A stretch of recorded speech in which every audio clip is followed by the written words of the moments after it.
Hello beautiful people, সবাইকে আসসালামু আলাইকুম। ওয়েলকাম টু ইব্রিওন। আজকে শীতের সন্ধ্যায় আমি এবং আমার বন্ধুরা সবাই মিলে গিয়েছিলাম একটু বাইরে অনেক রকমের সবজি দিয়ে একটা চাইনিজ খাবার খেতে। এখানে দেখতে পাচ্ছেন বিভিন্ন শাক সবজি থেকে শুরু করে প্রায় 15+ আইটেম দেওয়া ছিল। আমি অল্প অল্প করে প্রত্যেকটা আইটেম নিচ্ছিলাম টেস্ট করার জন্য।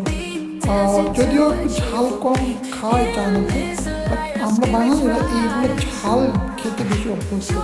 সো এইগুলো দিয়ে ডিম দিয়ে সুন্দর করে রুটি মেক করে দিয়ে যেটা খেতে খুবই সুস্বাদু লাগছে, খুবই ভালো লাগছে। আমি ওখানে নিচ্ছিলাম একটু চায়নার শীতে প্রতিটা মোড়ে মোড়ে বিভিন্ন রকমের সবজি ফ্রাই বিক্রি করে এবং এখানে ভাই মোটামুটি 15 মতো সবজি নিয়েছে। নিচে গেলে আরো বোঝা যাবে, সব রকম জিনিস নিয়েছে ভাই। ফ্রাই করে দিবেন। আমাদের ভাই অনেক সবজি পছন্দ করেন, ইন্ডিয়ান ভেজিটেরিয়ানদের মতো। ইন্ডিয়ান মানে ভাই সবজি পছন্দ করেন, ইন্ডিয়ান অনেক ভেজিটেরিয়ান থাকে। ইন্ডিয়ান ভালো ভালো তো পড়তে পারে না মোর